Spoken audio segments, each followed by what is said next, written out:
Chào tất cả mọi người, chào mừng mọi người đã đến với kênh YouTube của Noli. Trong bài học ngày hôm nay, Noli sẽ hướng dẫn cho mọi người cách móc một chiếc giỏ có thể treo lên được như thế này. Chiếc giỏ này thì các bạn có thể để những cái vật dụng cá nhân của mình để tránh làm mất. Ngoài ra thì chúng ta có thể dùng để trang trí góc làm việc. Các bạn có thể để những cái cây nho nhỏ ở trong này, như là cây sen đá hay là cây xương rồng. Chiếc giỏ thì được làm bằng sợi vải nên là có thể chịu lực tốt, rất là chắc chắn. Kích thước của chiếc giỏ thì khoảng chiều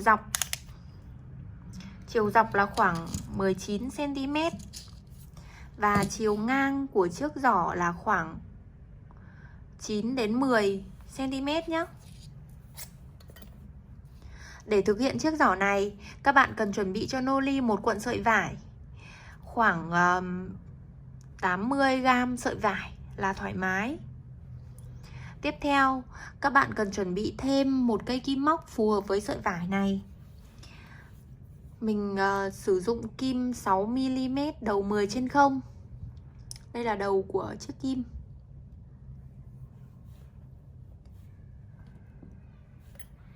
Tiếp theo, các bạn cần chuẩn bị thêm một cây kim khâu đầu tù để chúng ta giấu sợi len sau khi mà hoàn thành sản phẩm. Một cái đánh dấu hình kim băng để đánh dấu hàng, để tránh quên. Và cuối cùng là một chiếc kéo để cắt sợi. Rồi, bây giờ các bạn cùng thực hiện với mình nhé. Đầu tiên, các bạn sẽ tạo cho Noli một vòng tròn ma thuật. Cách tạo vòng tròn ma thuật như sau. Chúng ta sẽ dùng ngón tay trỏ như thế này, vòng lên qua.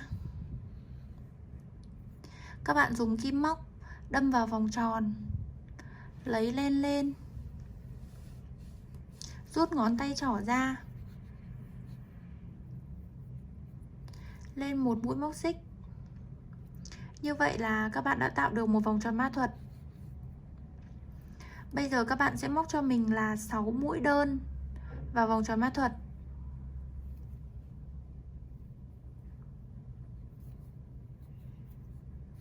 1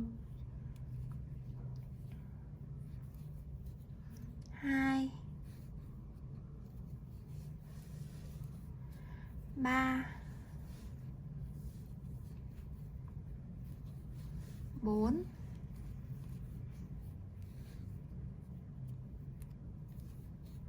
5 6. Sau khi móc xong 6 mũi đơn vào vòng tròn ma thuật thì các bạn sẽ rút sợi. Ở hàng thứ hai, chúng ta sẽ móc 2 mũi móc vào một chân. Thì chúng ta sẽ không trượt mũi mà chúng ta sẽ móc vòng tròn xoắn ốc. Các bạn sẽ, đây chính là chân đầu tiên của hàng thứ hai, thì chúng ta sẽ móc luôn là 2 mũi đơn vào chân đầu tiên này. Thì sẽ được tính luôn là chúng ta bắt đầu hàng thứ hai.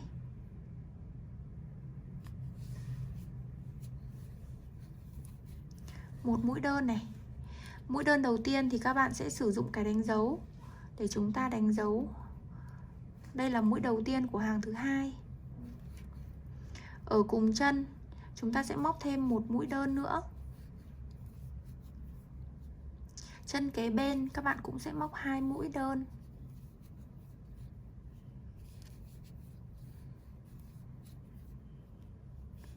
Hai mũi đơn.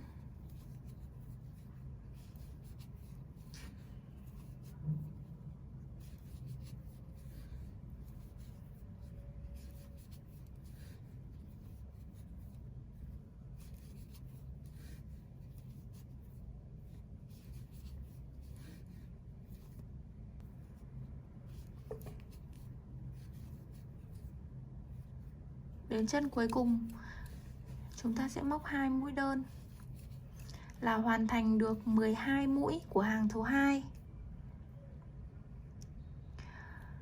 Tới hàng thứ ba, các bạn móc cho mình công thức như sau. Chúng ta sẽ móc một mũi đơn vào một chân, 2 mũi đơn vào chân kế bên, một mũi đơn, 2 mũi đơn, một mũi đơn, 2 mũi đơn. Cứ liên tiếp như vậy cho tới hết hàng. Tức là cứ móc một mũi đơn thì các bạn lại tăng mũi. Tới đây chúng ta bỏ cái đánh dấu ra này. Các bạn sẽ móc một mũi đơn vào chân xích đầu tiên.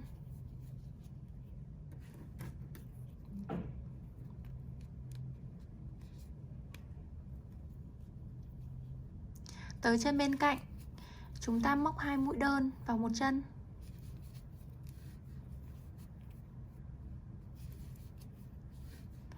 Một mũi đơn, 2 mũi đơn. Việc mà sử dụng cái đánh dấu khi mà chúng ta móc vòng tròn xoắn ốc là rất là quan trọng. Tới hàng số 4, các bạn sẽ móc cho mình công thức như sau. Chúng ta sẽ móc 2 mũi đơn, sau đó thì tăng mũi, 2 mũi đơn rồi tăng mũi.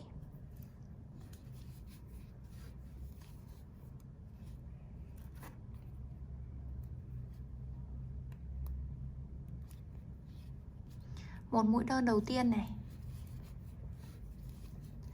mũi đơn thứ hai, sau đó thì chúng ta sẽ tăng mũi, 2 mũi móc vào một chân.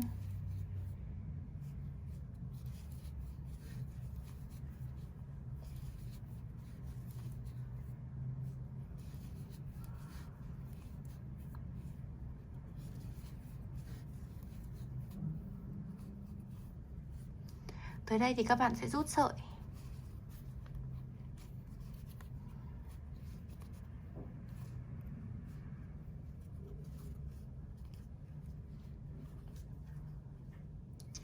Như vậy là chúng ta đã hoàn thành xong được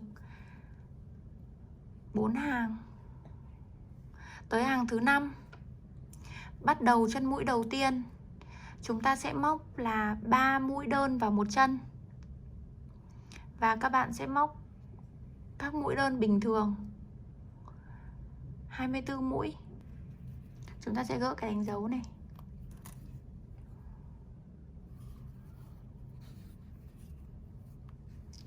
Các bạn sẽ móc 1 2 3.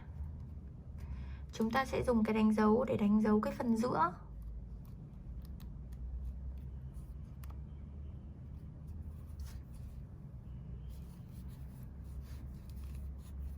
Chúng ta sẽ móc các mũi đơn bình thường.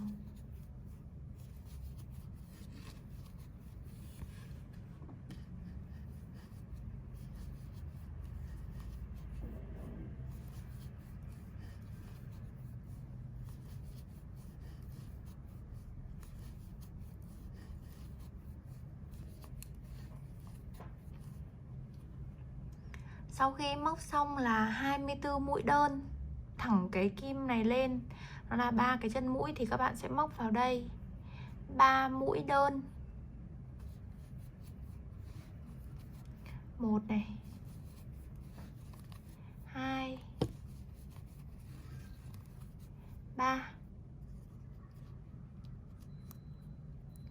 Thì chúng ta sẽ đánh dấu vào thân của mũi thứ hai, vào cạnh của mũi thứ hai luôn.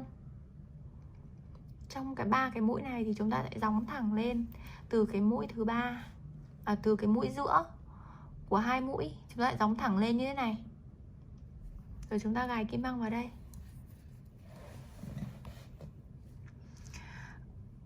Ở hàng này thì chúng ta cứ sẽ móc liên tiếp cho tới hết hàng.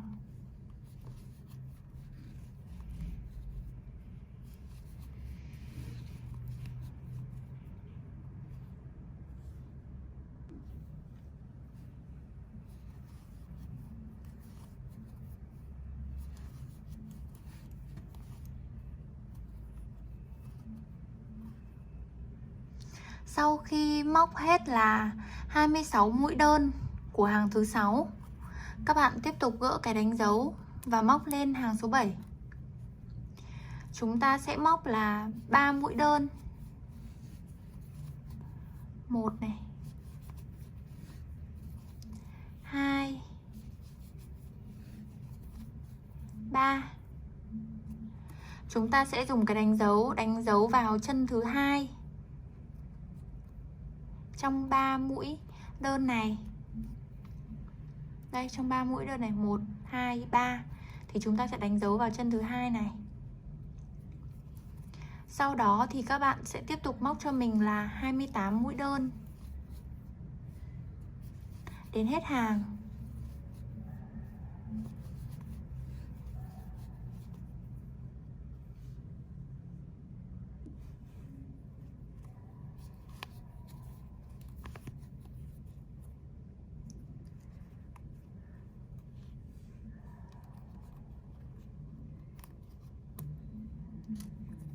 Tới hàng số 8, chúng ta lại móc 3 mũi đơn vào một chân.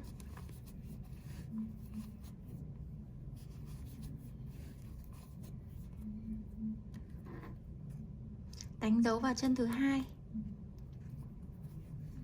Và các bạn sẽ móc cho mình là 30 mũi đơn đến hết hàng. Là chúng ta sẽ hoàn thành xong được hàng số 8. Đây, chiếc giỏ nó lại đang vát như thế này rồi. Nó sẽ vát lên.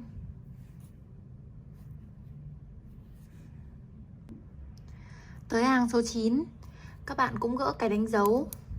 Móc cho mình là 3 mũi đơn. Móc vào một chân.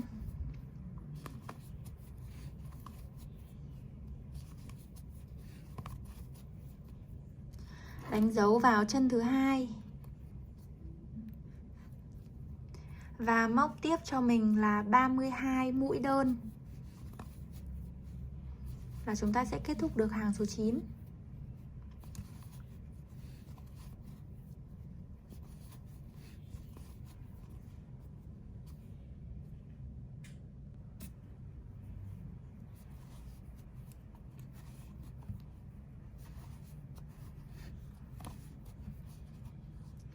Ở hàng 10, các bạn sẽ móc cho mình công thức như sau.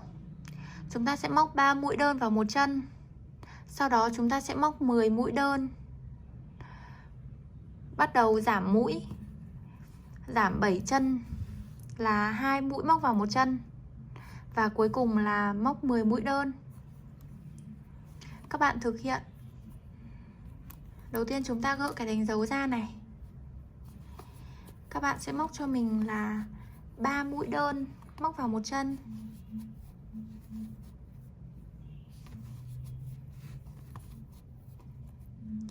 Chúng ta lại đánh dấu vào nhé.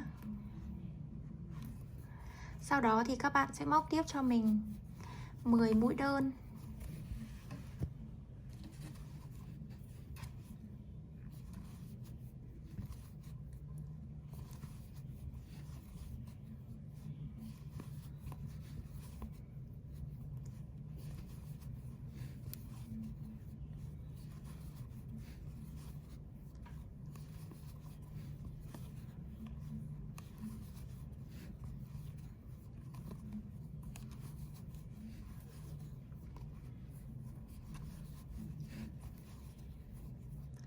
Mười mũi thì chúng ta bắt đầu giảm mũi. Cách giảm mũi như sau. Các bạn sẽ lấy len ở cạnh trước của chân mũi, cạnh trước của chân tiếp theo. Sau đó thì chúng ta sẽ lên một mũi. Như vậy là chúng ta đã giảm mũi được 2 mũi đơn, giảm thành 1 mũi. Mình sẽ thực hiện lại cho các bạn dễ dàng quan sát nhé. Mình sẽ giảm 2 mũi này. Các bạn sẽ lấy len này,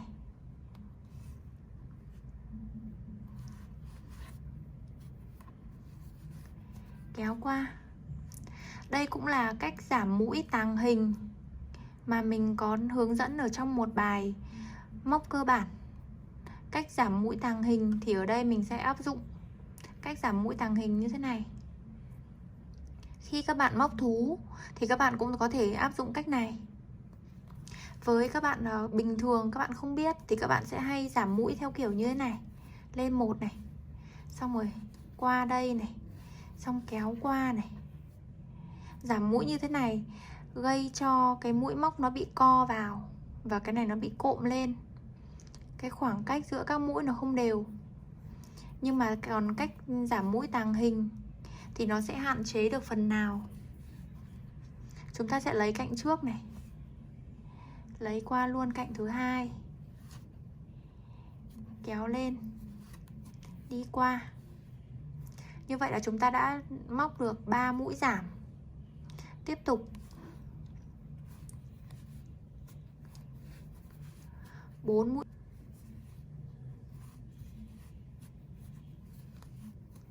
5 mũi giảm,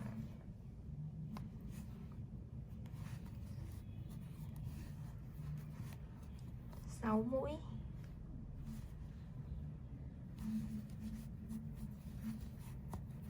7 mũi giảm. Như vậy là sau khi các bạn móc 7 mũi giảm xong thì chúng ta sẽ còn lại là 10 chân mũi. Thì các bạn sẽ tiếp tục móc cho mình 10 mũi đơn vào 10 chân mũi này.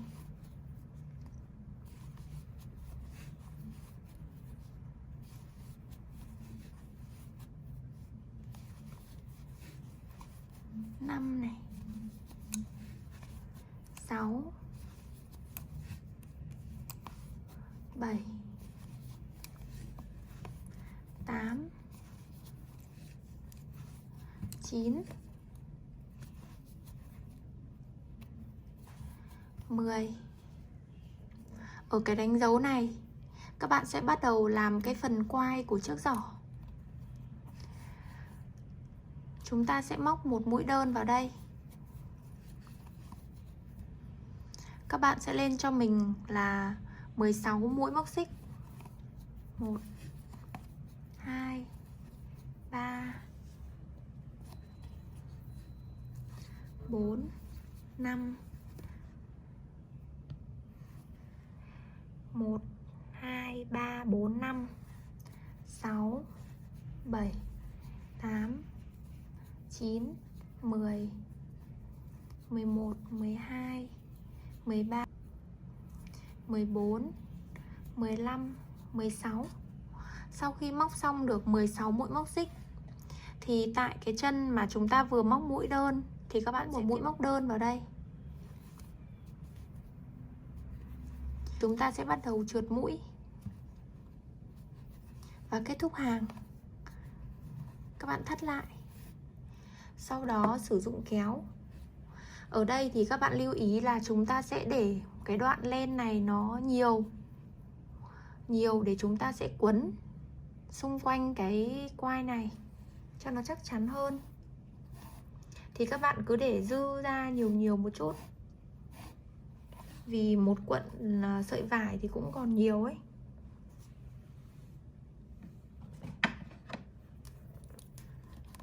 Chúng ta sẽ cắt lên, rút sợi, thắt chặt lại.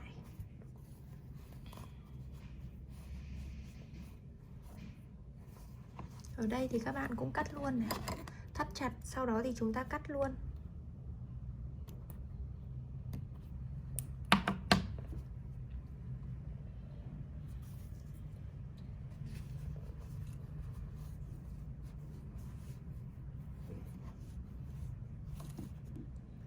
Bây giờ chúng ta sẽ đến công đoạn quấn dây.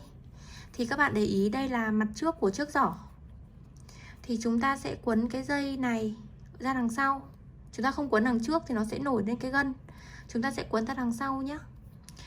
Các bạn chú ý là khi mà mình quấn cái này ấy thì chúng ta quấn thật là chặt. Đầu tiên là các bạn cứ quấn lên trên này trước để cho cái phần này nó to ra. Sau đó thì chúng ta sẽ quấn xuống bên dưới để giấu cái nút thắt này đi.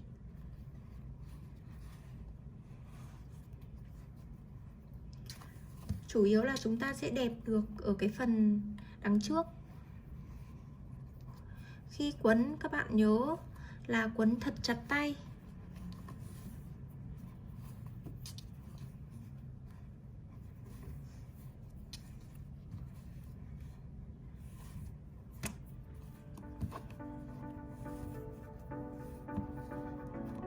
Đó, như vậy là chúng ta đã giấu được cái nút thắt. Thì các bạn bắt đầu quấn lên trên.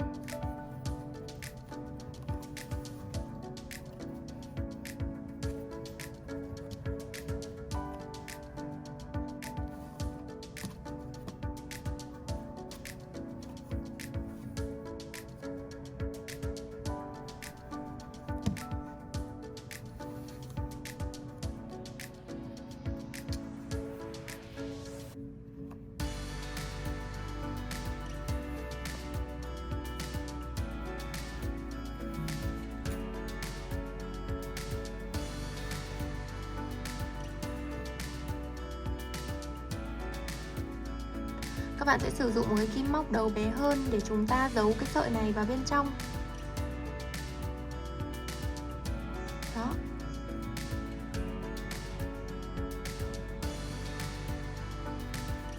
Các bạn sẽ kéo cái sợi xuống.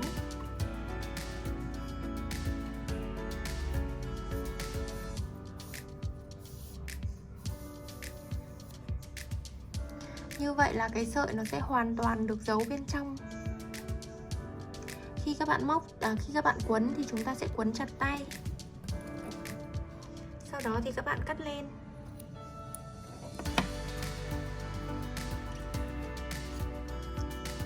Chúng ta sẽ nắn chỉnh lại chiếc giỏ cho nó đẹp. Cái phần này nó sẽ ốp ở trên tường nên là chúng ta sẽ để thẳng này. Sau đó thì đặt nằm xuống rồi ấn cái phần đáy xuống.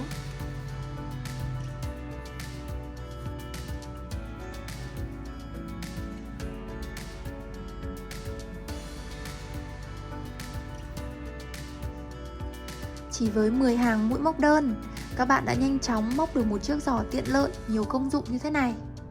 Chiếc giỏ có thể treo ở mọi góc trong nhà, giúp các bạn đựng những vật dụng nho nhỏ hoặc chậu cây mini, tô điểm thêm cho ngôi nhà của bạn.